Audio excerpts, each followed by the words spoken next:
apa yang menjadi kegiatan hari ini, dan yang lebih penting adalah kontennya terkait dengan hasil putusan PT UN ya, yang kemarin tanggal 26 Juni 2018 ya, gugatan kami dikabulkan oleh Majelis Hakim PT UN, dan ini nanti akan disampaikan lebih detail oleh Pak Hakim. Dan teman-teman silakan untuk bertanya lebih detail lagi ruang lingkup terkait dengan PT UN atau lebih terkait dengan PAW dan sebagainya. Dan berikan dulu ke Pak Adiwarman. Terima kasih. Assalamualaikum warahmatullahi wabarakatuh.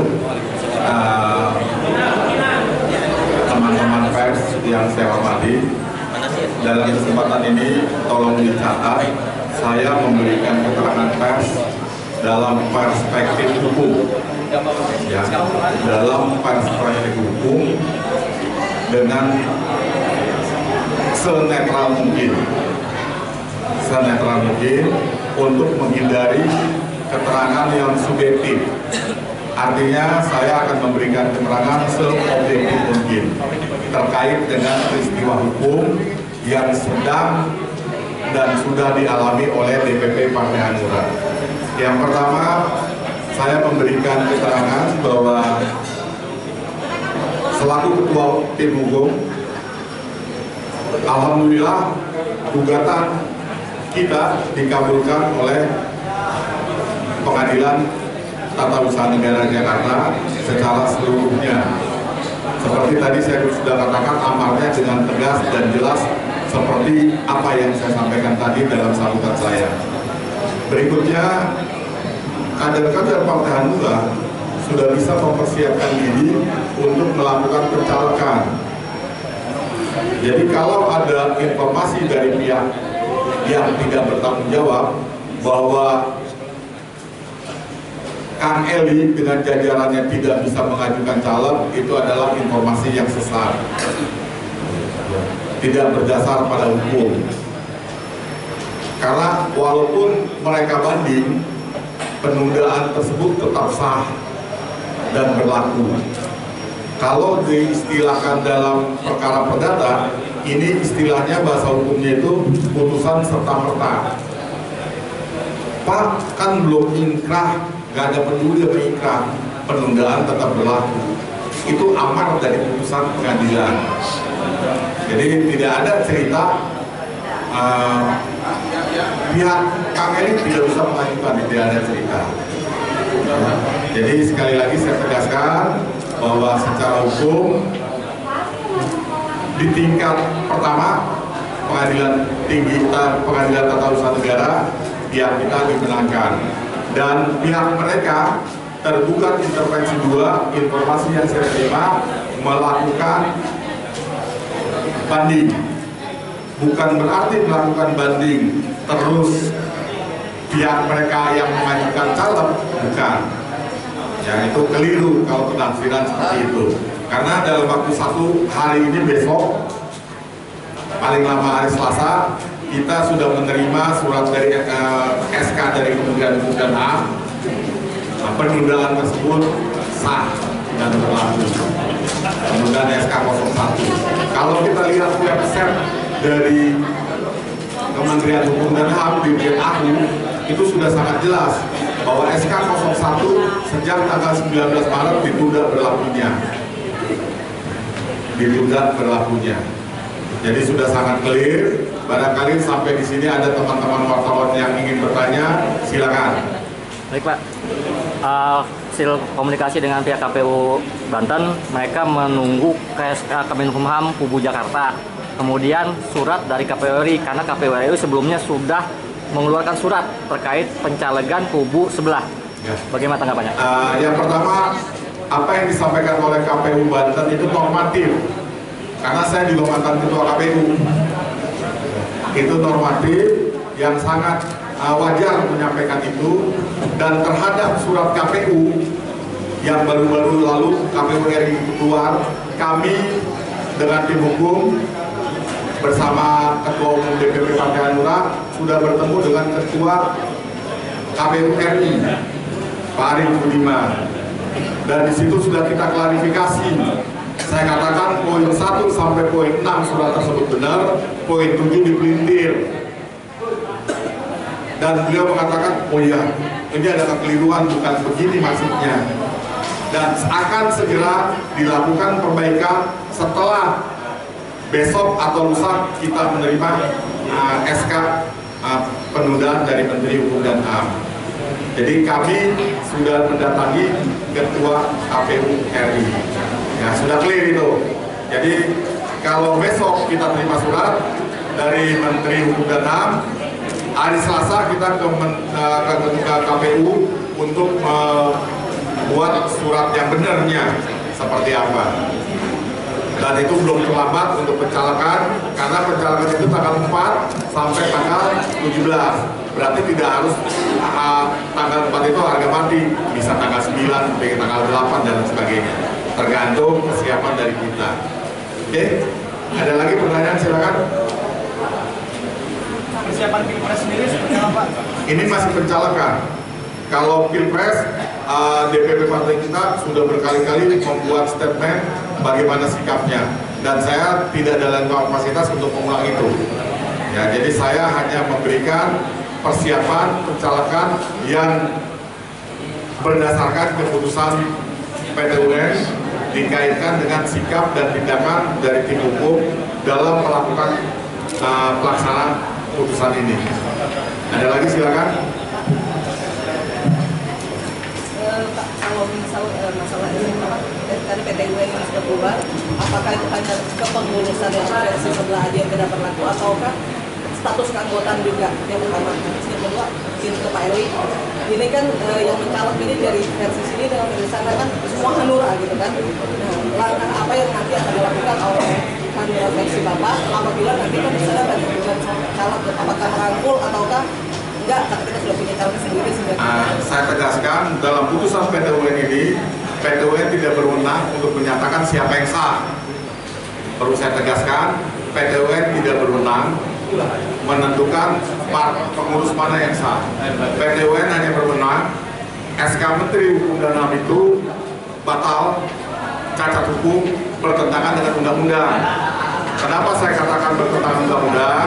Dalam gugatan kita sudah kita utarakan bahwa bertentangan dengan pasal 24 Undang-Undang Partai Politik, di mana apabila ada perselisihan, menteri tidak boleh mengesahkan salah satu kepengurusan.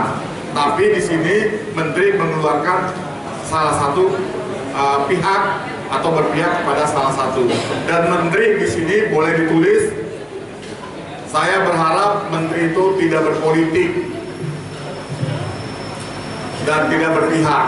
Menteri Hukum dan HAM agar tidak berpolitik dan tidak berpihak.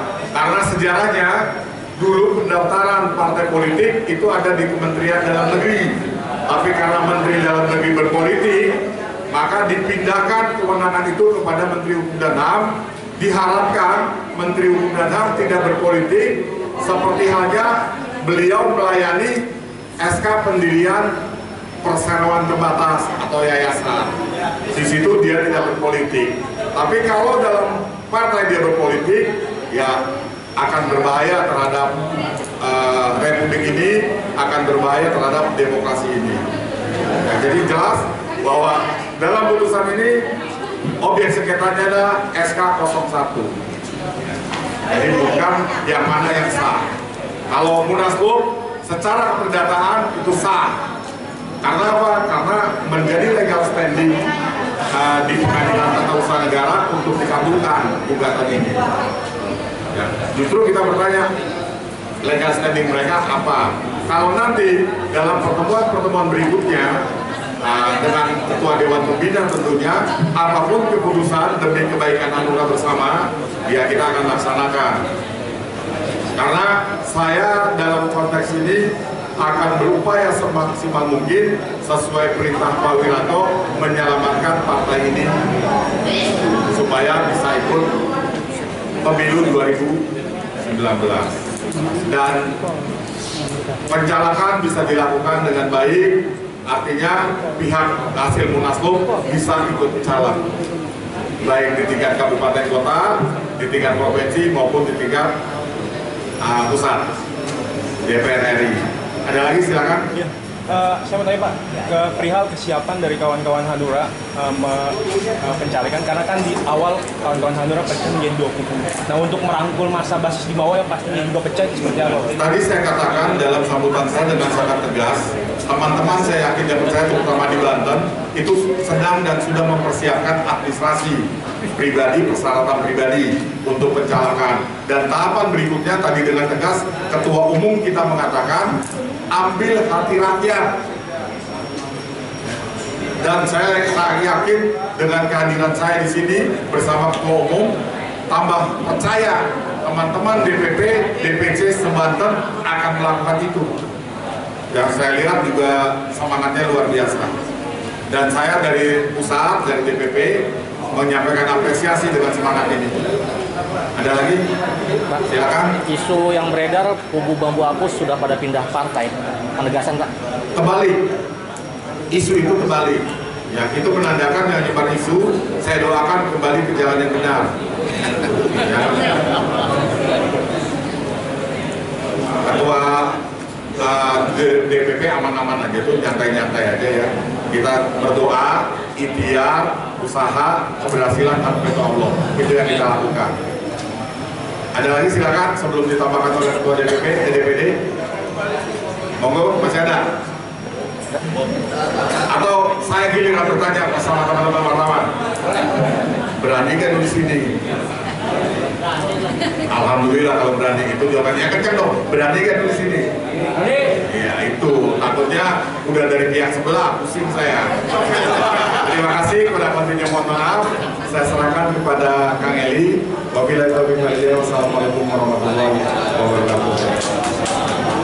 Saya cuma menambahkan sedikit dari terkait persiapan berjalan. Intinya dari pihak kami terbuka untuk melakukan kerjasama yang baik dengan teman-teman yang di Partai Hanura. Intinya, ayo kalau mau kita selamatkan partai. Jadi mereka punya caleg, kita punya caleg, untuk kita elaborasi seperti apa, ya. Kalau kita bersedia membuka diri, ya mereka juga bersedia. Tapi kalau mereka membuka diri, ya kita juga bisa. Jadi intinya kami terbuka untuk membangun bersama. Tadi persiapan, saya rasa teman-teman yang menyalek juga sudah sosialisasi di lapangan, ya. Pasti teman-teman yang mau turun nanti sudah punya tim, punya jaringan dan sebagainya, sudah mempersiapkan diri lah. Karena kan kekuatan pencalekan itu adalah di figur calon, ya, figur calon dan basis yang real, ya, termasuk wilayah pemilihan. Saya rasa ini sudah bergerak semua. Ada lagi apa PAW? Dan saya sudah jelaskan, ya, tidak sekampung itu memang untuk PAW. Ya, Undang-Undang 23 tentang tuntutan daerah, ya, PP 18 tentang itu sudah jelas. Kalau partai berkonflik dan ada ancaman PAW itu tidak bisa dilakukan. Baca aja ada pasal ini. Dan sudah contoh beberapa daerah ditolak. Ya. Jadi jangan mimpi lah teman-teman di sebelah untuk mem-PAW teman-teman anggota dewan yang dituduh kita. Ya. Sekarang silakan kita berjuang kalau bersama-sama ini. Ya. Ada lagi, cukup. Komunikasi sudah tidak ada lagi atau masih ada komunikasi Pak? Ya. Komunikasi. Prinsipnya kita mencoba.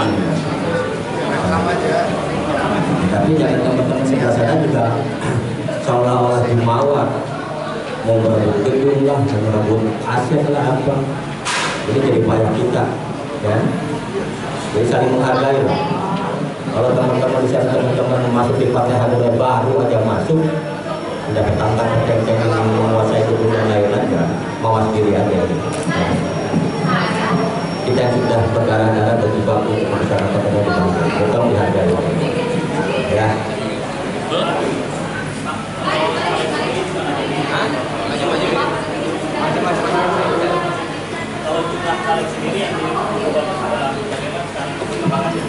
Ketua Kpu sudah menyusul karena memang di beberapa kabupaten kota juga sudah menyiapkan itu. Tinggal nanti bagaimana tadi apakah ini mau dielaborasi, ya, di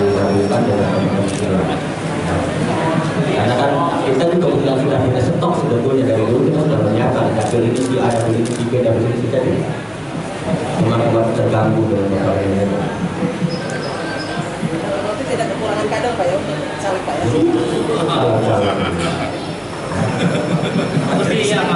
Ya.